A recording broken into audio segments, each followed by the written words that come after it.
The परीक्षा academy में आप सभी का स्वागत है। आज का विषय है भारत के भौतिक प्रदेश। भारत के भौतिक प्रदेश। भारत में अत्यधिक भौतिक विविधता पाई जाती है, जिसका निर्माण करोड़ों वर्षों में भूवैज्ञानिक विकास, विवर्तनिक गतिविधियों, अपक्षय, अपर्दन और निक्षेपण की प्रक्रियाओं से हुआ है।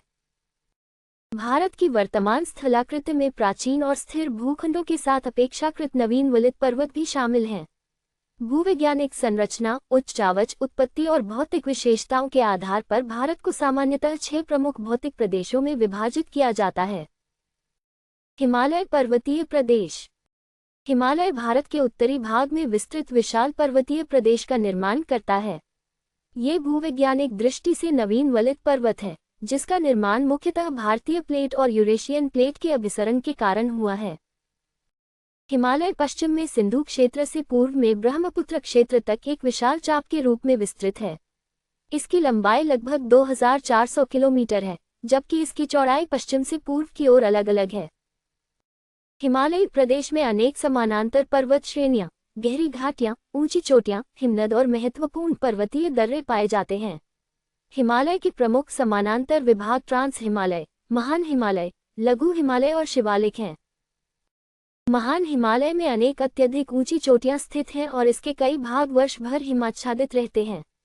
लघु हिमालय में महत्वपूर्ण घाटियां और अनेक प्रसिद्ध पर्वतीय नगर स्थित हैं, जबकि शिवालिक हिमालय की सबसे दक्षिणी और नवीनतम पर्वत श्रेणी है। देहात गौज के आगे हिमालय दक्षिण की ओर तीव्र मोड़ लेता है और उत्तर पूर्वी पहाड़ियों के रूप में आगे बढ़ता है। हिमालय सिंधु, गंगा और ब्रह्मपुत्र जैसी प्रमुख बारहमासी नदी प्रणालियों का महत्वपूर्ण स्रोत क्षेत्र है। हिमालयी हिमनद विशाल मात्रा में मीठे जल का भंडारण करते हैं और गर्म महीनों में नदियों के प्रवाह को बनाए रखने में सहायता करते हैं। हिमालय एक विशाल जलवायवीय अवरोध का कार्य करता है। यह मध्य एशिया से आने वाली अत्यधिक ठंडी हवाओं को रोकता है और मानसूनी वर्षा के वितरण को प्रभावित करता है। हिमालय वन, जल विद्युत, पर्यटन और जैव विविधता की दृष्टि से भी अत्यंत महत्वपूर्ण है। उत्तरी विशाल मैदान। उत्तरी मैदान उत्तर में हिमालय और दक्षिण में प्रायद्वीपीय पठार के बीच स्थित हैं। इनका निर्माण मुख्यतः सिंधु, गंगा, ब्रह्मपुत्र और उनकी अनेक सहायक नदियों द्वारा लंबे समय तक लाए गए जलोढ़ अवसादों के निक्षेपण से हुआ है। ये मैदान पश्चिम से पूर्व तक लगभग 2400 किलोमीटर की लंबाई में विस्तृत हैं। ये विश्व के सबसे विस्तृत जलोढ़ मैदानों में से एक हैं। उत्तरी मैदान सामान्यतः समतल हैं और इनका ढाल बहुत मंद है, हालांकि स्थानीय स्तर पर स्थलाकृतिक विविधताएं पाई जाती हैं। इन्हें सामान्यतः पंजाब का मैदान, गंगा का मैदान और ब्रह्मपुत्र का मैदान में विभाजित किया जाता है। उच्चावच और निक्षेपण की विशेषताओं के आधार पर इनमें भाबर, तराई, बांगर और खादर जैसे महत्वपूर्ण क्षेत्र पाए जाते हैं। भाबर हिमालय की तलहटी में स्थित कंकड़ और पत्थरों वाला संकरा क्षेत्र है, जहां अनेक नदियां छिद्रयुक्त निक्षेपों में भूमिगत हो जाती हैं। भाबर के दक्षिण में तराई क्षेत्र स्थित है, जो आर्द्र और दलदली होता है तथा यहाँ भूमिगत हुई धाराएं पुनः सतह पर दिखाई देने लगती हैं। बांगर अपेक्षाकृत पुराने जलोढ़ निक्षेपों से निर्मित है और सामान्यतः सक्रिय बाढ़ मैदान से ऊंचे भागों में पाया जाता है। खादर नवीन जलोढ़ मिट्टी से निर्मित है, जिसमें नदियां समय समय पर नए अवसाद जमा करती हैं, इसलिए ये सामान्यतः अत्यधिक उपजाऊ होता है। उत्तरी मैदानों में उपजाऊ मिट्टी, पर्याप्त जल संसाधन और समतल भूमि उपलब्ध होने के कारण कृषि, परिवहन और मानव बस्तियों के लिए अनुकूल परिस्थितियां पाई जाती हैं। इन्हीं विशेषताओं के कारण उत्तरी मैदान भारत के सर्वाधिक सघन जनसंख्या वाले और आर्थिक रूप से महत्वपूर्ण क्षेत्रों में शामिल हैं।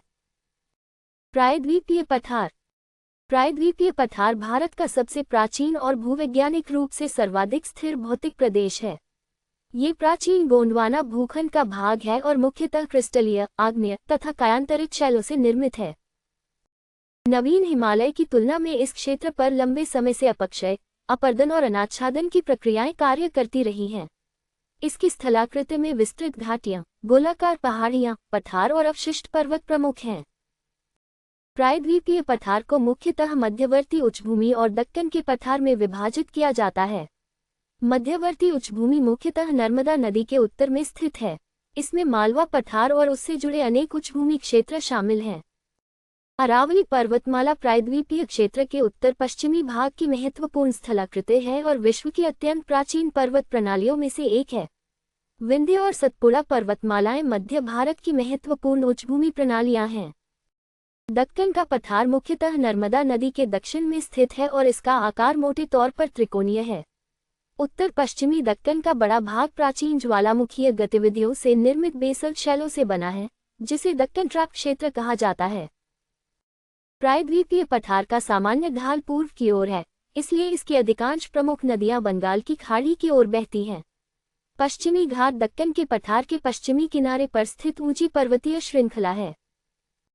पश्चिमी घाट अपेक्षाकृत अधिक निरंतर और सामान्यतः पूर्वी घाट से अधिक ऊंचे हैं।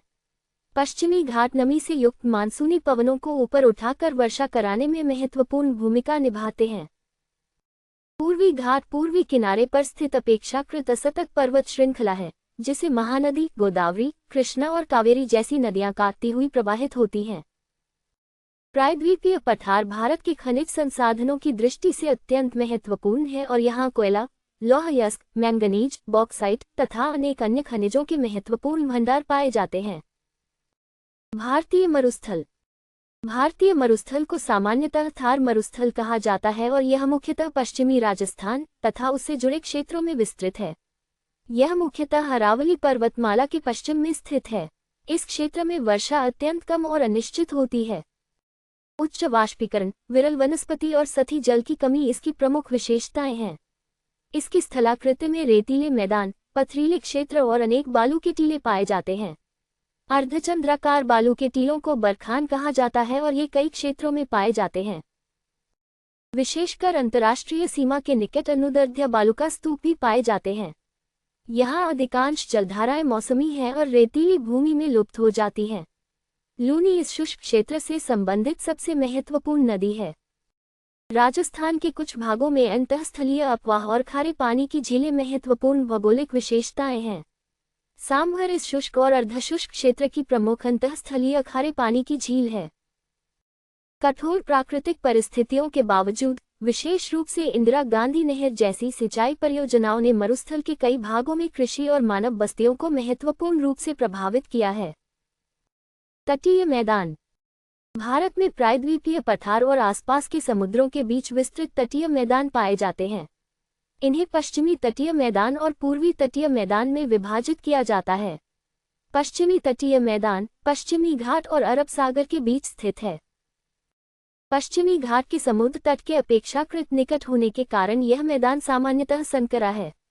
पश्चिमी तटीय मैदान को सामान्यतः कोंकण तट, कन्नड़ या कर्नाटक तट और मालाबार तट में विभाजित किया जाता है।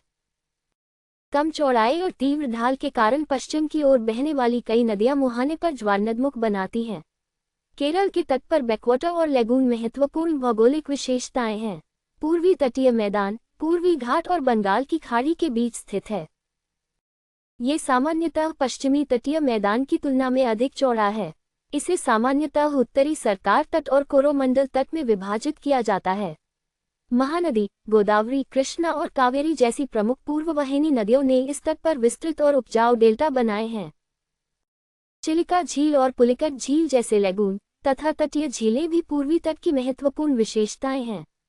तटीय मैदान कृषि, मत्स्य पालन, बंदरगाहों, उद्योगों, पर्यटन और समुद्री व्यापार की दृष्टि से अत्यंत महत्वपूर्ण हैं। द्वीप समूह। भारत के अनेक द्वीप मुख्यतः बंगाल की खाड़ी और अरब सागर में स्थित हैं। भारत के दो प्रमुख द्वीप समूह अंडमान और निकोबार द्वीप समूह तथा लक्षद्वीप द्वीप समूह हैं। अंडमान और निकोबार द्वीप समूह बंगाल की खाड़ी में स्थित है और इसमें बड़ी संख्या में द्वीप, छोटे द्वीप और चट्टानी क्षेत्र शामिल हैं। इन्हें मुख्यतः भारतीय और बर्मा प्लेटों के बीच विवर्तनिक रूप से सक्रिय क्षेत्र से संबंधित जलमग्न पर्वतीय प्रणालियों का विस्तार माना जाता है। अंडमान द्वीप समूह उत्तर में और निकोबार द्वीप समूह दक्षिण में स्थित है। 10 डिग्री चैनल अंडमान और निकोबार द्वीप समूहों को अलग करता है। अंडमान सागर में स्थित बैरन द्वीप भारत का एकमात्र पुष्ट सक्रिय ज्वालामुखी है। ग्रेट निकोबार द्वीप पर स्थित इंदिरा पॉइंट भारत के संपूर्ण क्षेत्र का दक्षिणतम बिंदु है। अंडमान और निकोबार द्वीप समूह में घने उष्णकटिबंधीय वन और समृद्ध जैव विविधता पाई जाती है। प्रमुख समुद्री मार्गों के निकट स्थिति के कारण इनका सामरिक महत्व भी अत्यधिक है। लक्षद्वीप द्वीप समूह केरल तट से दूर अरब सागर में स्थित है।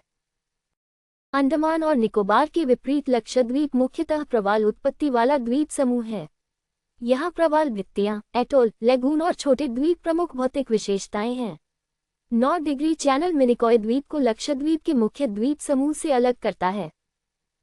प्रवाल भित्तियों और समृद्ध समुद्री जैव विविधता के कारण लक्षद्वीप का अत्यधिक पारिस्थितिक महत्व है। भारत के भौतिक प्रदेशों का महत्व। भारत के 6 प्रमुख भौतिक प्रदेश एक दूसरे से जुड़े हुए हैं और सामूहिक रूप से देश की भौतिक संरचना का आधार बनाते हैं। हिमालय प्रमुख नदियों का स्रोत है और भारत की जलवायु को प्रभावित करता है, जबकि उत्तरी मैदान इन्हीं नदी प्रणालियों द्वारा लाए गए जल और अवसाद से विकसित हुए हैं। प्रायद्वीपीय पठार खनिज संसाधनों, नदी घाटियों, वनों और उच्च भूमियों की दृष्टि से महत्वपूर्ण है। भारतीय मरुस्थल देश के प्रमुख शुष्क भौतिक प्रदेश का प्रतिनिधित्व करता है और अत्यधिक जल अभाव वाली परिस्थितियों में मानव अनुकूलन को दर्शाता है। तटीय मैदान देश के आंतरिक भाग को समुद्र से जोड़ते हैं और बंदरगाहों, मत्स्य पालन, कृषि तथा समुद्री आर्थिक गतिविधियों का आधार प्रदान करते हैं। द्वीप समूह अरब सागर और बंगाल की खाड़ी में भारत की भौगोलिक तथा सामरिक उपस्थिति को विस्तृत करते हैं। इस प्रकार हिमालय पर्वत, उत्तरी मैदान, प्रायद्वीपीय पठार, भारतीय मरुस्थल, तटीय मैदान और द्वीप समूह मिलकर भारत के उच्चावच, अपवाह, मिट्टी, वनस्पति, कृषि, जनसंख्या वितरण, प्राकृतिक संसाधनों और आर्थिक गतिविधियों की व्यापक विविधता का भौतिक आधार निर्मित करते हैं। हमसे जुड़ने के लिए आपका बहुत बहुत धन्यवाद। ऐसी ही उपयोगी अध्ययन सामग्री के लिए वीडियो को लाइक और शेयर करें तथा द परीक्षा अकेडमी चैनल को सब्सक्राइब अवश्य करें।